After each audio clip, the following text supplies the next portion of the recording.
The Mas Dazzle Cave, the memory of the mountain. In the heart of Ariège, within the Plantoral Massif, the mountain opens. Before us stands a monumental cave. The Mas Dazzle Cave. Here, the Arize River disappears beneath the rock before continuing its journey through the mountain. Beside it, a road now crosses this immense natural passage. But entering Mas Dazzle is not simply about crossing a cave. It is about crossing time. As daylight slowly fades, the scale of the rock becomes overwhelming. The sound of the river follows the visitor deeper inside. The walls rise above us, the space expands, and suddenly the human presence seems very small. Long before today's road and visitors, other living creatures found shelter here. Mammoths, rhinoceroses and cave bears left traces of their presence. Then prehistoric humans occupied these spaces. They lived here, they worked stone, bone and reindeer antler. They engraved, they painted, they created. Thousands of years later, their objects and works of art still preserve fragments of their lives. Mas Dazzle holds a remarkable place in the study of European prehistory. From 1889, excavations led by Édouard Piette identified a culture that followed the Magdalenian period. It would take the name of the place where it was recognized. The Azilian. Other researchers continued the exploration. Henry Brew discovered the first parietal engravings in 1902. Joseph Mandement spent more than 2 decades exploring the galleries on the right bank and, in 1948, discovered a human skull attributed to the Magdalenian period. Martyr and Saint Just Pequot later investigated several archaeological layers and conducted major research in the Galerie des Silex. Other researchers continued the exploration. Henry Brew discovered the first parietal engravings in 1902. Joseph Mandement spent more than 2 decades exploring the galleries on the right bank and, in 1948, discovered a human skull attributed to the Magdalenian period. Martyr and Saint Just Pequot later investigated several archaeological layers and conducted major research in the Galerie des Silex. Archaeologists uncovered their traces, and people today continue to pass through. Listed as a French historic monument since 1942, Mas Dazzle is therefore much more than a geological curiosity. It is a territory of memory. A memory preserved in rock, objects, galleries and sediment. Because at Mas Dazzle, the mountain preserves the memory of those who passed through it.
Bonjour.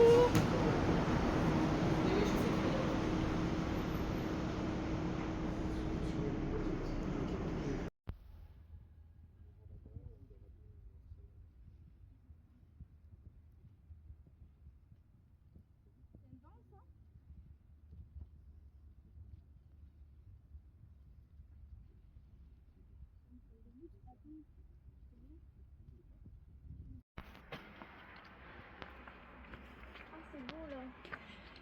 Je laisse passer.